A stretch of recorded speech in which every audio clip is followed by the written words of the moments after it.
अस्सलामुअलैकुम। आज हम एक्सरसाइज 1.3 स्टार्ट करने जा रहे हैं। तो फर्स्ट क्वेश्चन है हमारा, the sum of three consecutive integers is 42, find three integers. यानी कोई से तीन कंसेक्यूटिव नंबर्स लेने हैं आपने। कंसेक्यूटिव से क्या मुराद है? कंसेक्यूटिव का मतलब है कि साथ साथ आने वाले। जैसे आप एक नंबर ले लें, जैसे 2 है, फिर 3 है, फिर 4 है। अब इनके दरमियान कोई और इंटीजर नहीं आता तो ये तीनों कंसेक्यूटिव हैं, ठीक है। लेकिन अगर मैं 1, 2 और 4 लिख लूँ तो ये कंसेक्यूटिव नहीं है। ये दोनों तो कंसेक्यूटिव हैं, लेकिन 4 जो है वो फिर एक नंबर छोड़ के आ रहा है ना, तो हम इन तीनों को कंसेक्यूटिव नहीं कह सकते, ठीक है। तो कंसेक्यूटिव मीन्स जो साथ साथ नंबर्स आते हैं। अब हमें यहाँ पे नहीं दिया कि वो कौन से नंबर्स हैं, तो हम खुद से लेट कर लेंगे। एक नंबर को आप कह दें एक्स, लेट कर लें। आप उसको एक्स कह सकते हैं, वाई कह सकते हैं, कोई भी आप उसको वेरिएबल का नाम दे दें। अब जो इसके साथ आगे वाला नंबर होगा वो इसमें 1 ऐड करने से आता है ना। यानी अगर 2 है तो उससे अगला नंबर कैसे आएगा? 2 में 1 ऐड कर दें। उससे अगला नंबर कैसे आएगा? इस 2 में 2 ऐड कर दें, ठीक है। उससे अगला नंबर कैसे आएगा? इस 2 में 3 ऐड कर दें। तो जो भी आपने नंबर लेट किया है उससे अगला नंबर होगा उसमें 1 ऐड करने से आएगा।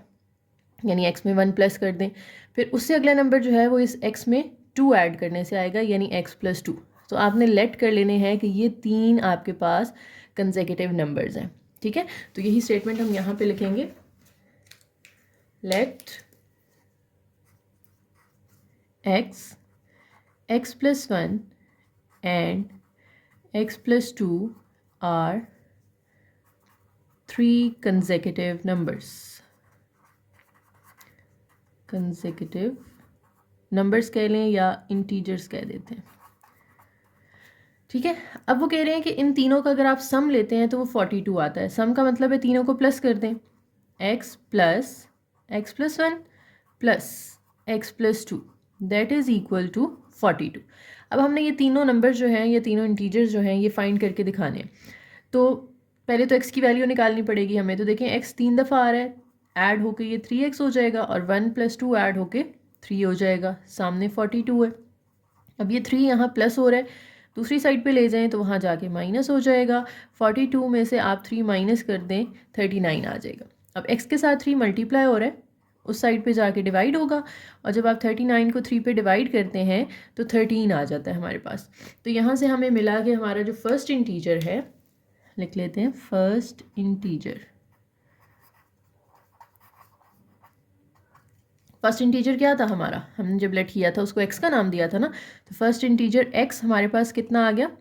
13। इसी तरह से सेकेंड इंटीजर और थर्ड इंटीजर भी हम नीचे लिख लेते हैं, क्योंकि हमें तीनों फाइंड करके बताने थे ना। तो x फाइंड करके आपने छोड़ नहीं देना, बल्कि सेकेंड और थर्ड इंटीजर भी निकाल के दिखाना है। अब सेकेंड इंटीजर को हमने जब लेट किया था तो हमने उसको कहा था x प्लस 1, x प्लस 1। तो x की वैल्यू हम ऑलरेडी निकाल चुके हैं 13, वो यहाँ पुट कर दें तो ये आ जाएगा 13 plus 1 that is equal to 14। इसी तरह से थर्ड इंटीजर हमारा x प्लस 2 था, x की जगह 13 पुट कर दें, 13 प्लस 2 करें तो ये हमारे पास 15 आ जाता है। तो द थ्री इंटीजर्स जिनका सम 42 है, दोज आर 13, 14 एंड 15। आप अपना आंसर चेक कर सकते हैं, आप तीनों को प्लस कर लें आपको 42 ही मिलेगा। 13 प्लस 14 प्लस 15 करें तो 42 ही आंसर आएगा। ओके जी, the next question, question number 2 is the diagram shows right angle triangle ABC। ये आपको एक राइट एंगल ट्राइंगल नज़र आ रही है। राइट एंगल मीन्स कि जिसमें एक 90 डिग्री का एंगल बन रहा है, ठीक है। जो भी L शेप बन रही होती है ना इस तरह, वो 90 डिग्री का एंगल बनाती है और वो राइट एंगल ट्राइंगल कहलाती है। अब इसमें इसकी तीन साइड्स हैं, एक AC है, एक AB है और एक ये CB है। तो हमसे कहा जा रहा है length of AC is given. ये जो नीचे बेस है ना, इसको हम बेस कहते हैं AC। ये हमें दी हुई है √3 plus √5। Area of triangle is also given, तो 1 प्लस √15। इस पूरी ट्राइंगल का एरिया भी दिया हुआ है। Find AB। AB का मतलब है ये परपेंडिकुलर या जो हाइट है, इसको हम हाइट भी बोलते हैं, परपेंडिकुलर भी बोलते हैं, और इसको बेस बोलते हैं, और ये हाइपोटेनस होता है, ठीक है। तो ये हाइट आपने फाइंड करनी है और वो आंसर आपका √3 √5 की फॉर्म में होना चाहिए। और A B आर इंटीजर्स, यानी A और B की जगह कोई भी कांस्टेंट नंबर्स हो सकते हैं यहाँ पे, ठीक है। अब यहाँ पे देखें एरिया का जिक्र आ रहा है, तो हमने ट्राइंगल का एरिया जो है वो हम फॉर्मूला लिख लेंगे। कैसे फाइंड करते हैं?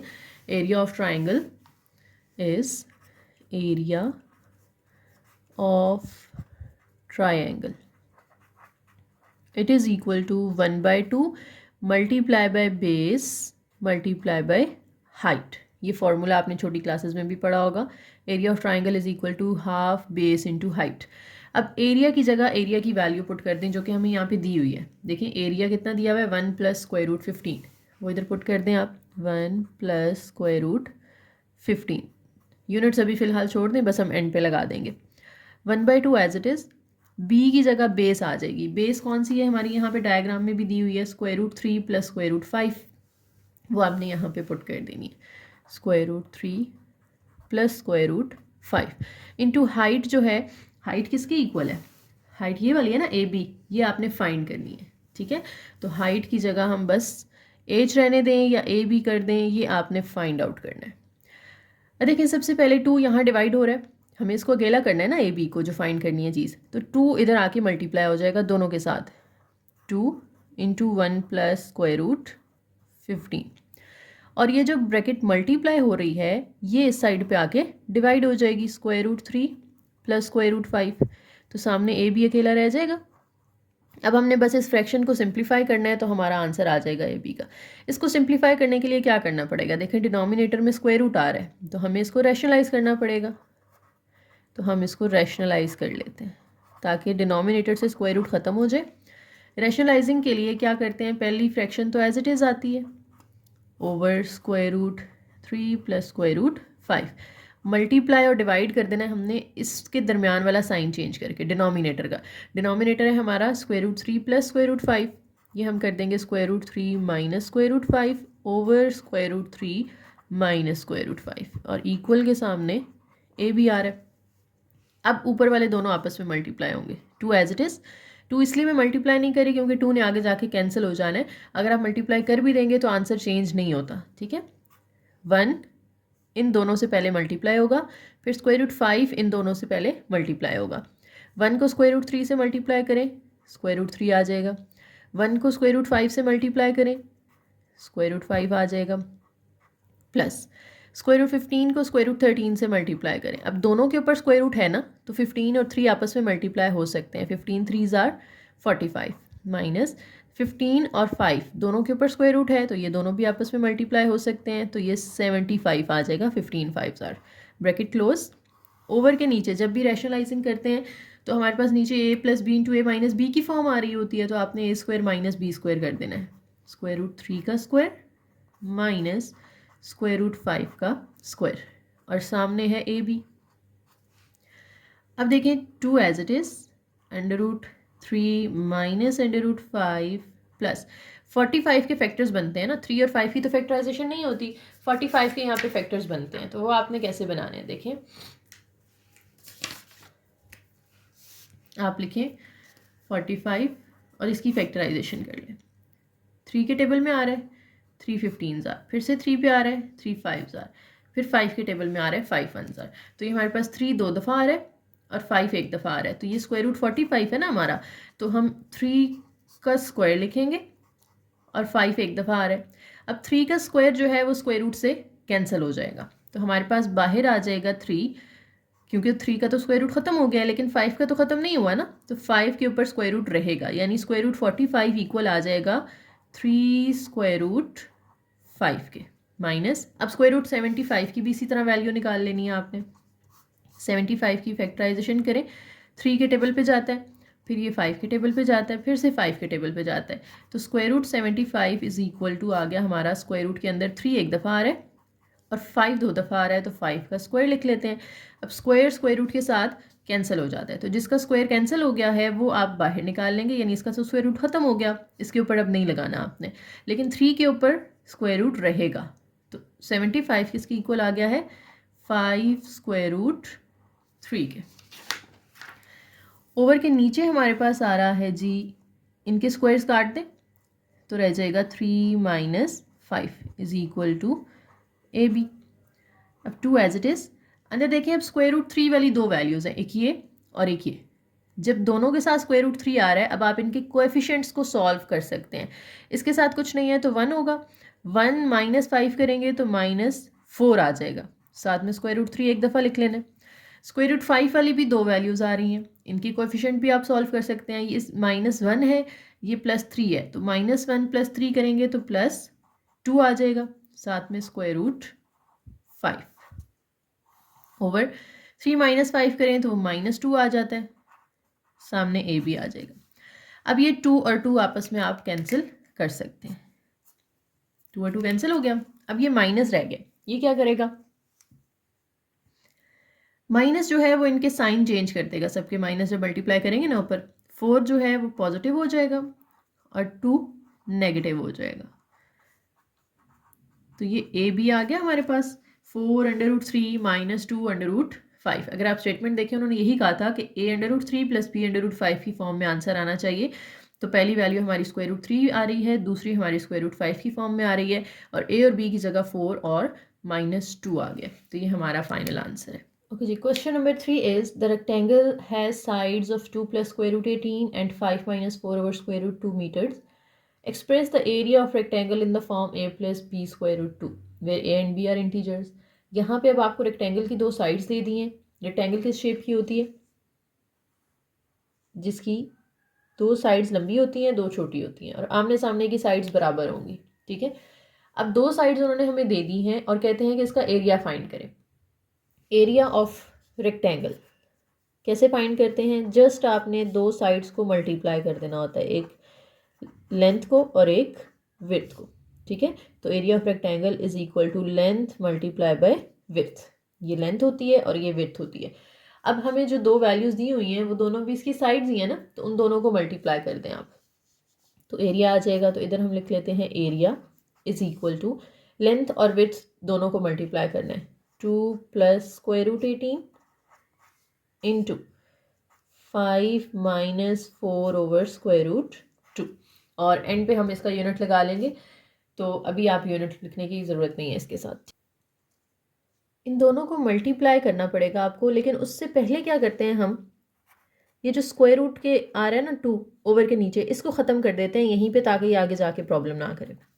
तो area is equal to 2 + √18 5 - 4 over √2। इसको ख़त्म करने के लिए क्या करना पड़ेगा, इसको रैशनलाइज कर लेते हैं, यानी √2 से मल्टीप्लाई भी कर दें और √2 से डिवाइड भी कर दें। ठीक है, ये मैंने इसको एक तरह से आप समझे कि रैशनलाइज कर लिया। आपको याद होगा हमने स्टार्ट में जो सिंगल टर्म थी उसको रैशनलाइज करने का तरीका क्या देखा था, कि आप उसी से मल्टीप्लाई भी कर देते हैं, डिवाइड भी कर देते हैं, साइन चेंज करने की ज़रूरत नहीं होती। तो 2 + √18 इंटू 5 माइनस, अब ये जो 4 √2 है वो एज इट इज़ लिखें, नीचे ये दोनों सेम है तो √2 का स्क्वायर आ जाएगा, 2 + √18 इंटू 5 माइनस, अब 4 √2 तो एज इट इज़, नीचे इसका स्क्वायर रूट से कट जाएगा तो सिर्फ 2 रह जाएगा। ये हमारे पास यहाँ पे 4 और 2 अब कटिंग हो जाएगी, 2 1s are 2 2s are, और इधर जो 18 है आप इसके भी फैक्टर्स बना लें। 18 को हम लिख सकते हैं, देखें 18 की अगर मैं फैक्टराइजेशन करूँ, 2 9s are आएगा, फिर 3 3s are आएगा, फिर 3 1s are आएगा। तो √18 जो है वो इक्वल आ जाएगा √2 एक दफ़ा और 3 का स्क्वायर। अब जो स्क्वायर है वो इससे कैंसिल हो जाएगा तो 3 तो बाहर आ जाएगा, तो स्क्वायर रूट के अंदर सिर्फ क्या रह जाएगा 2। तो 18 की जगह पे हम लिख सकते हैं 3 √2, 3 √2, और दूसरी ब्रैकेट में आ रहा है 5 - 2 √2। अब देखिए यहाँ पे फ्रैक्शंस ख़त्म हो गई हैं, जो फैक्टराइजेशन हम कर सकते थे वो हमने कर लिए। अब हम इन दोनों को मल्टीप्लाई कर लेते हैं, बहुत ईजी हो जाएगा मल्टीप्लाई करना। ये अगर आप ख़त्म नहीं करते तो ये आगे जाके फिर आपको इसको ख़त्म करना ही था, तो हम स्टार्ट में ही कर लेते हैं तो ज़रा चीज़ें आसान हो जाएंगी। अब देखो 2 को पहले दोनों से मल्टीप्लाई करना है, 2 को 5 से मल्टीप्लाई करें 10 आ जाएगा, 2 को इससे मल्टीप्लाई करेंगे तो देखें जो 2 ये वाला है ये बाहर वाले 2 से तो मल्टीप्लाई होगा, लेकिन जो स्क्वायर रूट के अंदर 2 है उससे मल्टीप्लाई नहीं होगा। जिन दोनों के ऊपर स्क्वायर रूट नहीं है वो दोनों बस आपस में मल्टीप्लाई होंगी, तो 2 2s are 4 √2।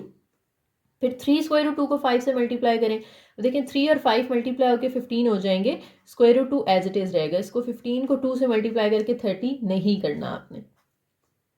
फिर इन दोनों को मल्टीप्लाई करें, 3 2s are 6, √2 से मल्टीप्लाई होगा तो √2 का स्क्वायर आ जाएगा, और ये स्क्वायर फिर हम स्क्वायर रूट से कैंसिल कर देंगे। तो हमारे पास आ गया 10 - 4 √2 + 15 √2 माइनस, अब ये सिर्फ 2 रह गया ना, तो 2 6 के साथ मल्टीप्लाई होकर 12 हो जाएगा, क्योंकि अब 2 का अंडर रूट ख़त्म हो चुका है। जब तक ये अंडर रूट के अंदर था तब तक हम इसको मल्टीप्लाई नहीं कर सकते थे, लेकिन अब तो कर सकते हैं। अब देखें 10 भी अकेला है, 12 भी अकेला है, यानी इनके साथ कोई स्क्वायर रूट वाली टर्म नहीं है। तो 10 माइनस 12 आपस में सॉल्व होंगे, ये -2 आ जाएगा। और जो अंडर रूट 2 वाली दोनों टर्म्स हैं इनके कोएफिशिएंट आपस में सॉल्व होंगे, 15 और ये -4, तो ये आ जाएगा 11। साथ में स्क्वायर रूट 2 एक दफ़ा लिख लें, बस आप इसको अरेंज कर लें। किस फॉर्म में हमने आंसर करना है, a plus B under root की फॉर्म में, यानी कांस्टेंट पहले आना चाहिए और स्क्वायर रूट 2 वाली टर्म बाद में आनी चाहिए। तो वही फॉर्म बन रही है ना हमारी, a पहले आ रहा है और b अंडर रूट 2, तो यही आपका बस आंसर हो जाएगा। तो ये आपने एरिया फाइंड कर लिया, इसका यूनिट लगा दें मीटर स्क्वायर हो जाएगा, क्योंकि इसकी साइड्स मीटर में थी तो एरिया जो है वो स्क्वायर फॉर्म में होता है, तो मीटर का स्क्वायर करते हैं। नेक्स्ट क्वेश्चन है जी, find two numbers whose sum is 68 and difference is 22। दो नंबर्स हैं, उन्हीं दोनों को प्लस भी करना है आपने, उन्हीं दोनों को माइनस करना है। अब नंबर्स नहीं दिए तो हम खुद से ले लेते हैं, लेट कर लेते हैं the numbers are x and y। आप उसको एक्स वाई कह दें, आप उसको कोई और वेरिएबल्स का नाम दे दें, वो आपकी मर्जी है। अब इन्हीं दोनों का सम लेना है आपने और वो इक्वल रखना है 68 के। तो x प्लस वाई, सम का मतलब यही होता है ना, प्लस कर दें, वो 68 आ जाएगा। और फिर इन दोनों का डिफरेंस, डिफरेंस का मतलब है इन दोनों को माइनस कर देना है, तो x माइनस वाई जो है वो इक्वल आ जाएगा 22 के। अब इनको नाम दे देते हैं हम इक्वेशन 1 एंड इक्वेशन नंबर 2 का। देखें कोएफिशिएंट सेम है ना, x का कोएफिशिएंट भी सेम है 1 1, y का कोएफिशिएंट भी सेम है 1 और 1। तो आप दोनों को प्लस कर देंगे अगर, तो प्लस वाई माइनस वाई से कैंसिल हो जाएगा और x की वैल्यू इजीली निकल आएगी। तो हम क्या कहते हैं, ऐड इक्वेशन 1 एंड 2। तो x plus Y is equal to 68 को प्लस कर दें आप x minus Y is equal to 22 के साथ। अब y और y तो कैंसिल हो जाएंगे, क्योंकि एक प्लस वाई है एक माइनस वाई है, और x जब ऐड होंगे तो ये 2x हो जाएगा। इधर आप इन दोनों को भी ऐड कर दें, 8 + 2 10, 0 और 1 कैरी, 6 2 8 और 1 9। ठीक है, अब 2 इधर मल्टीप्लाई हो रहा है, दूसरी साइड पे जाके डिवाइड होगा, तो x हमारे पास आ जाएगा, 90 को 2 पे डिवाइड करें तो 45। x हमने फाइंड कर लिया, उन्होंने कहा था find that those two numbers, तो एक नंबर हमने फाइंड कर लिया। अब इस x को आप चाहे क्वेश्चन 1 में पुट कर दें, चाहे क्वेश्चन नंबर 2 में पुट कर दें, तो आपके पास y आ जाएगा। तो हम कहते हैं put x is equal to 45 in equation number 1। तो इक्वेशन 1 है हमारी x plus Y is equal to 68, यहाँ x की जगह 45 पुट कर दें, plus Y is equal to 68। अब यहाँ पे देखें 45 प्लस हो रहा है, दूसरी साइड पे जाके माइनस होगा, तो 68 में से आप 45 को माइनस कर दें, 68 माइनस 45, तो ये हमारे पास आ गया है 23। तो हमने ये दोनों नंबर्स फाइंड कर लिए, x भी आ गया हमारे पास और 5 भी आ गया। Next question, question number 5 is कि लाहौर में 2024 का जो वेदर है वो बहुत गर्म था और हाईएस्ट टेम्परेचर जो रिकॉर्ड हुआ वो 48 डिग्री सेल्सियस है।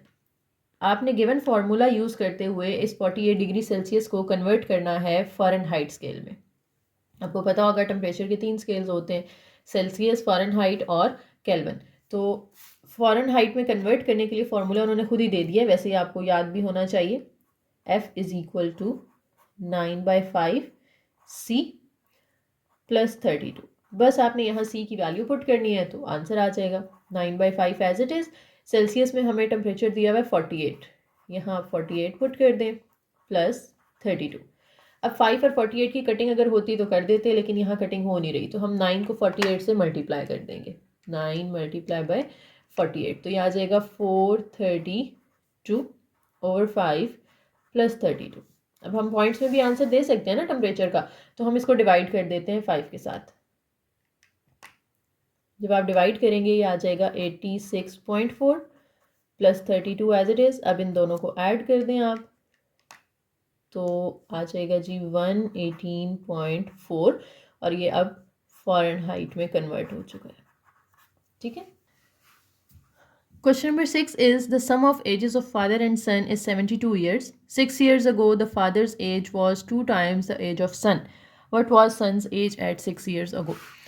अच्छा, लेट कर लेते हैं हम father's age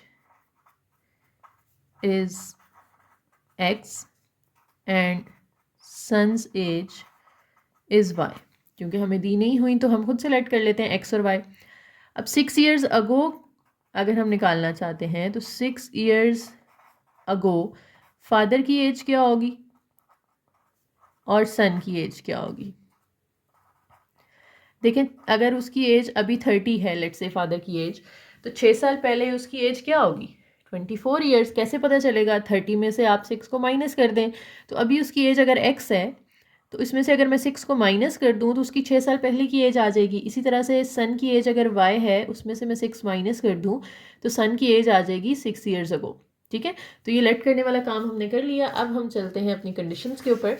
तो हमसे कह रहे हैं कि sum of father and son age is 72, यानी जो सन और फादर की एज है उन दोनों को अगर आप ऐड करें, एक्स और वाई को ऐड करें तो वो 72 आता है। ये एक क्वेश्चन बन गई, इसको आप नाम दे दें क्वेश्चन नंबर 1 का। ये क्वेश्चन 1 होगी।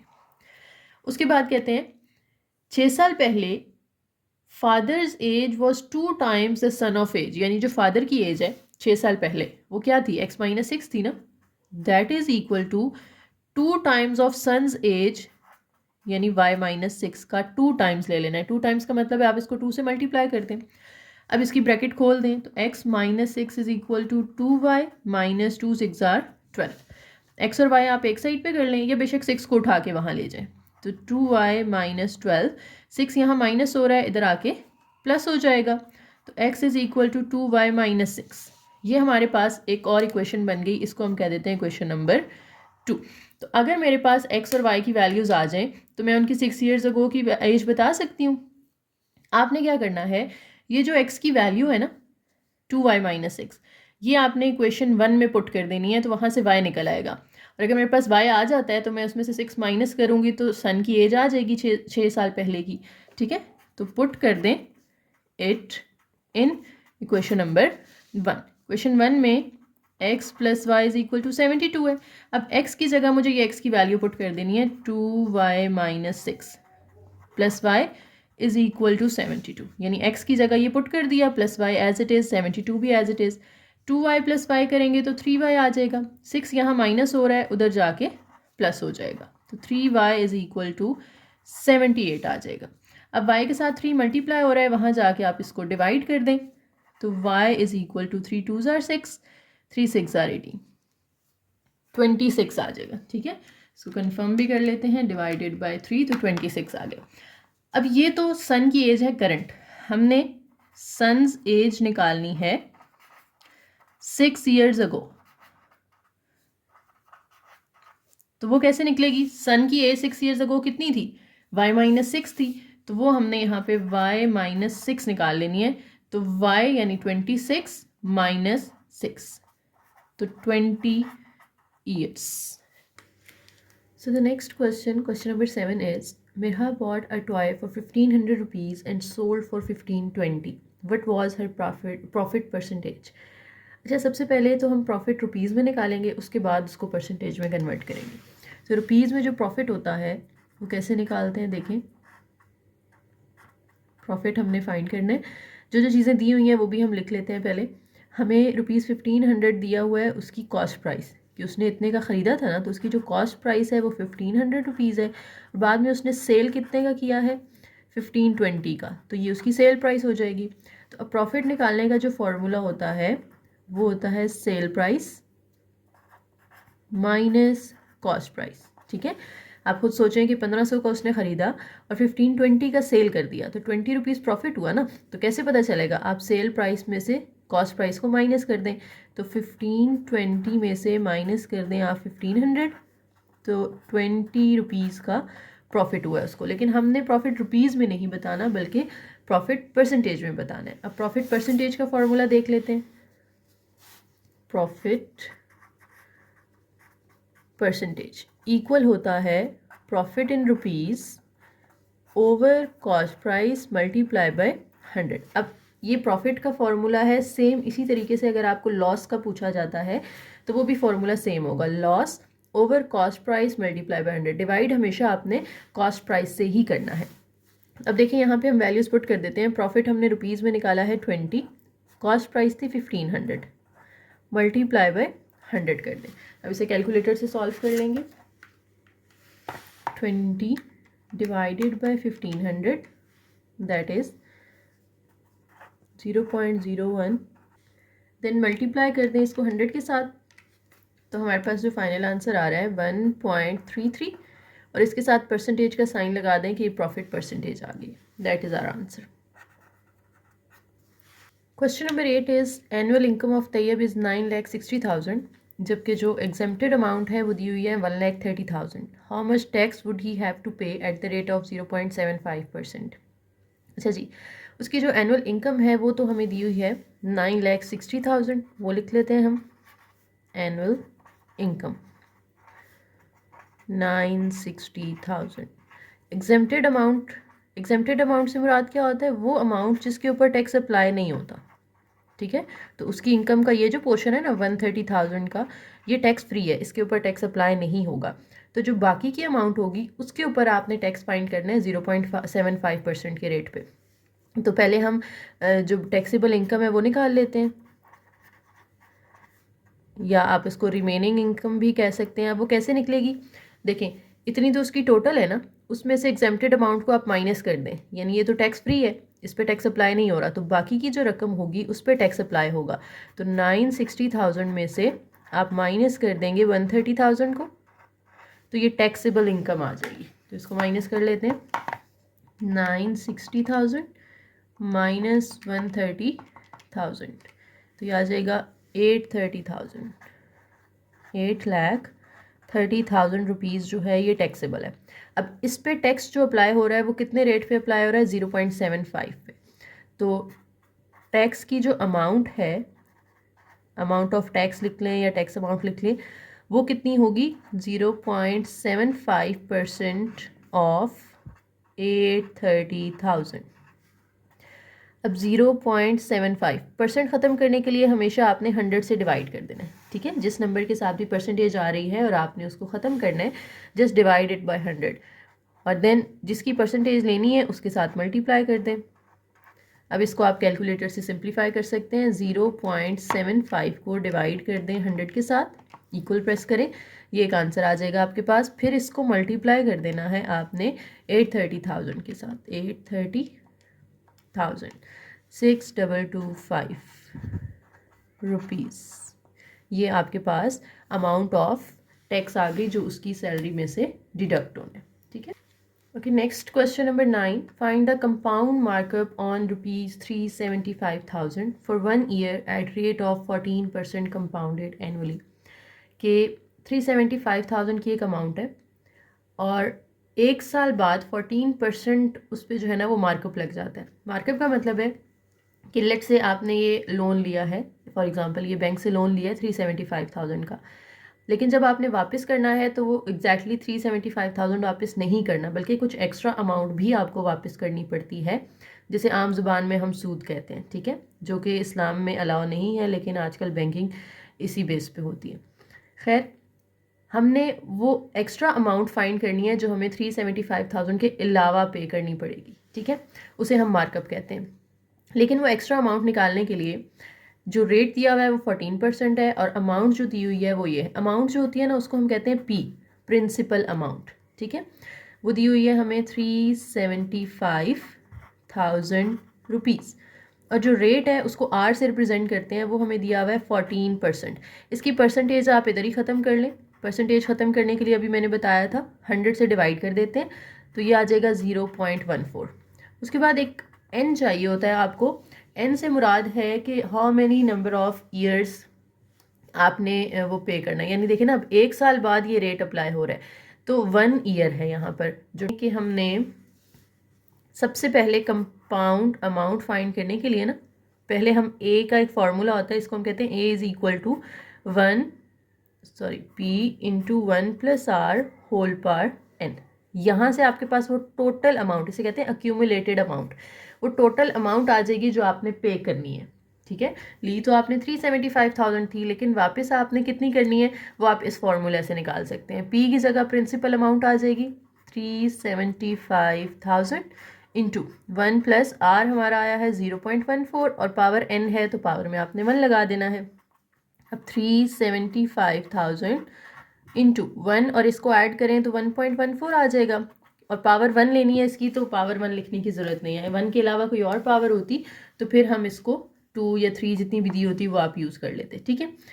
अच्छा, यहाँ पर अब इन दोनों को आपने मल्टीप्लाई कर देना है। 375,000 को मल्टीप्लाई कर देना है 1.14 से, तो ये आ रहा है 427,500 रुपीज़। देखें 3,75,000 आपने लिया था, लेकिन जब रिटर्न करना है तो कितना करना है, 4,27,500। तो कितनी एक्स्ट्रा अमाउंट देनी पड़ रही है आपको, कैसे पता चलेगा, दोनों को माइनस कर दें, ठीक है। तो मार्कअप जो है, कंपाउंड मार्कअप लिख लें या सिर्फ मार्कअप लिख लें, कंपाउंड मार्कअप वो कितना है यहाँ पर, 427,500 में से माइनस कर दें 375,000 को, तो वो एक्स्ट्रा अमाउंट आ जाएगी जो आपने 375 के अलावा पे करनी है, ठीक है। तो इसमें से हम माइनस कर देते हैं 375,000 को, तो 52,500 रुपीज़ ये कंपाउंड मार्कअप आया, यानी इतने एक्स्ट्रा पैसे आपको वापस करने पड़ेंगे, ठीक है जी। तो एक्सरसाइज 1.3 हमारी कंप्लीट हो गई है। वीडियो पसंद आई हो तो लाइक ज़रूर करके जाइएगा, एक प्यारा सा कमेंट कीजिएगा और अपने फ्रेंड्स के साथ ज़रूर शेयर कीजिएगा। Thank you.